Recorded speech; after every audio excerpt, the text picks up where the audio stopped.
just kind of give us a rundown, regardless of kind of what the change has been regarding those municipal inmates here. Well, if you remember back on April 1st, I sent a letter out and stated that we would no longer accept municipal prisoners. We completed a jail renovation project that I did talk about publicly.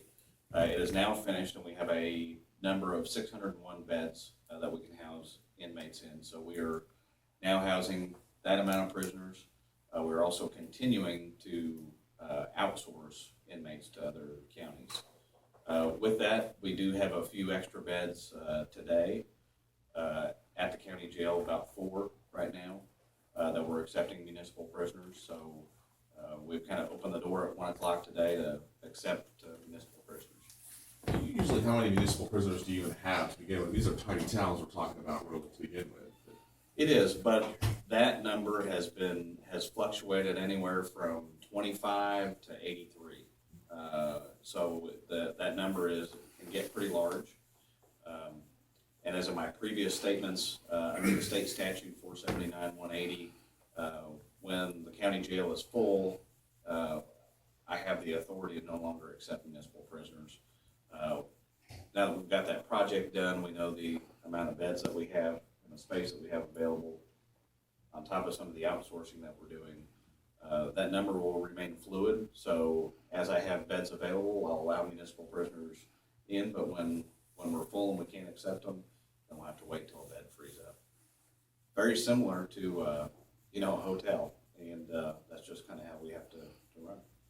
I know we've talked multiple times about jail overcrowding. Can you kind of remind us of how many you were able to house before the renovation compared to that 601 you can do at least for now? To be quite honest, no one has ever known the amount of jail bed space that we've actually had. We did have the fire marshal come in.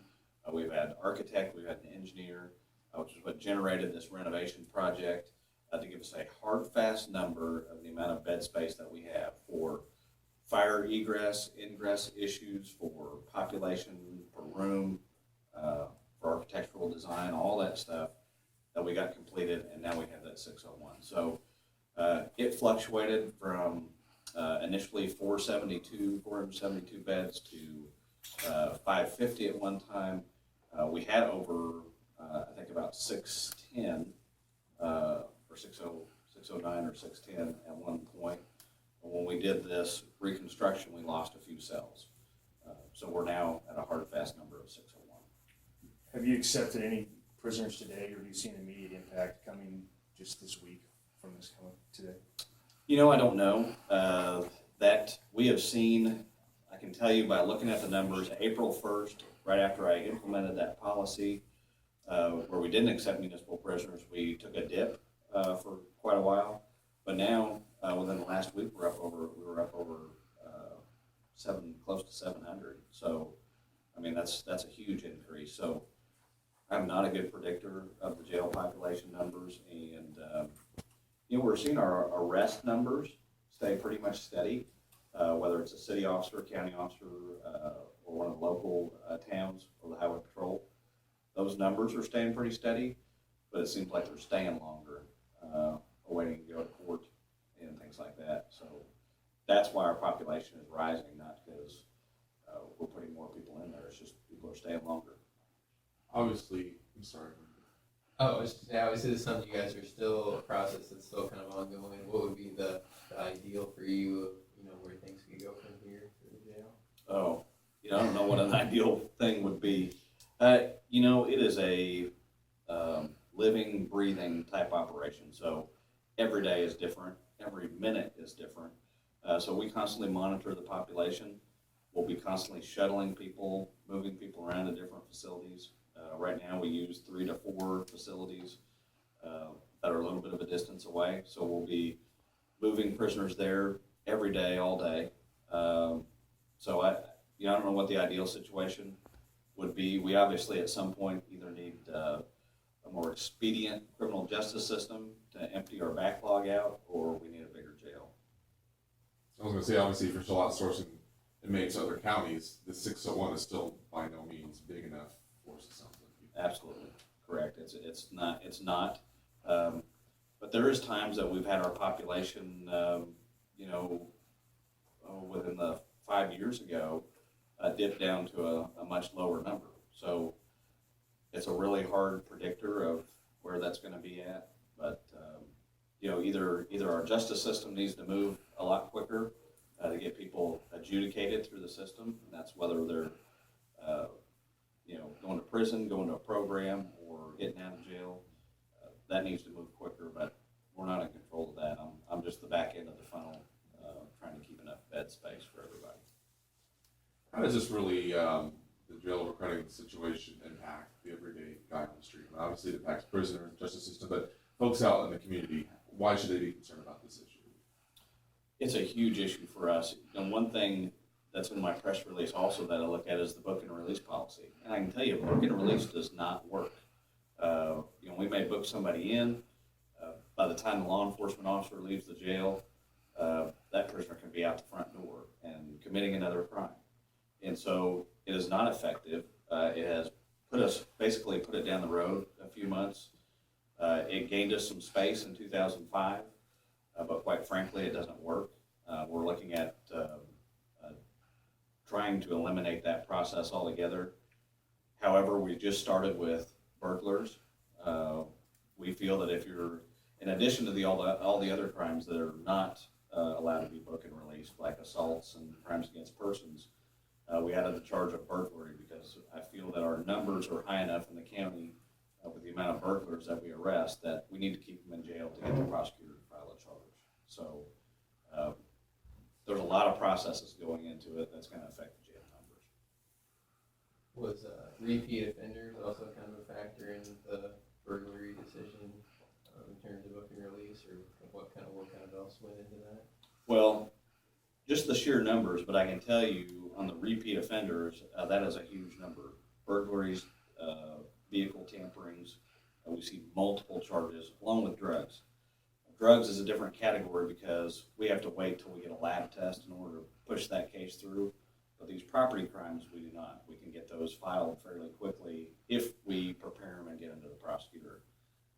My meeting with the police chiefs this morning was all about that, working within the system and having the line officer, if you make an arrest on somebody, make an arrest to get them charged, not make an arrest to put them in jail temporarily or run them through and get them booked.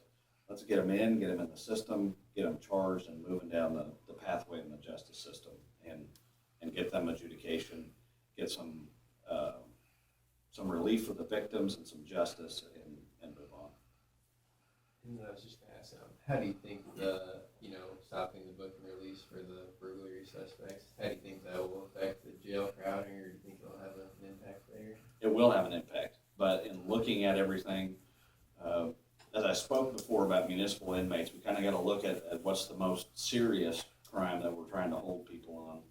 It doesn't make any sense to hold somebody for a trespassing or riding a skateboard on the sidewalk or any other municipal violation, and then we kick the guy that burglarized your house out the door.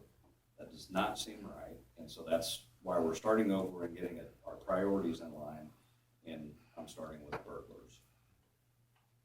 I know you were saying the ultimate goal and need will be a bigger jail. With this renovation providing a little bit of breathing room, how long do you think it's going to be before you get to that point again where it's a critical, you got to do something if it's still waiting for the new jail to be built or that money to come forward to even do that? Probably next week. It seems like every week we're faced with another challenge. I don't know. What we're doing is we're living day to day, and hopefully trying to open up the lines of communication to all the police chiefs and Greene County law enforcement as to the situation we're facing. The bottom line is even if the dream came true that we could build 1,000 additional beds, we wouldn't get that done for several years. So we still have several years down the road that we have to plan things. So every day we're looking at something different. I think the judges have done a really good job on programs and getting people through whether it's a drug court or homeless court or different options there. But you know what? We're out of those. We're dealing with a population of inmates that, quite frankly, we need to keep in jail, but we don't have the option to do that. So we do have to look to the future for some answers, and I don't have all of them. other than I've just gotta manage what we have. Anyone else? Did I miss anything, you guys? They're just as stunned Was as the everybody else. financial information in the press release? I'm sorry? Was the financial information in the press release? I think the only thing that was in there was the cost of the project, $309,000. You know what? There are several things I did read a story in the newsletter about the proposed new building. That's a 9-story courts facility, sheriff's office, prosecutor's office. However, keep in mind that would renovate about 175, 200 beds in the jail. That wouldn't be enough. So you're looking at another jail. You're looking at a new jail, which would be $40 million too. So big price tags. I'm not looking for that. I'm not putting any thoughts out there about that because I know that's not attainable right now. All we're doing is trying to manage on what we call triage, just triaging this system. What's your cost to ship an inmate out to a neighboring county, versus you all? Well, it costs us because there's several ways to figure that because we have hard fixed costs. So, we already have laundry in place and food and all that stuff. So, when you ship somebody out, it actually costs you that money. So anywhere from $35 to $45 a day per inmate. And you times that right now, we've got 34, we'll probably have almost 50 by tomorrow out of county. So 50 times 35 per day times, 6 more months in the year. That'll be over $500,000 just for the rest of the year. You said that they're a fixed cost, but what would be the average per inmate when you keep them here? Well, it does average around $45 a day, but the deal is when I have 100 inmates in a pod and I add 20 more, I'm not paying extra for my staffing. So there's some fixed cost there, so it's hard to do that. But average around the state, it really costs a county roughly $45 a day to house a prisoner. All right. Anybody else? All right. Thank you guys. Appreciate it.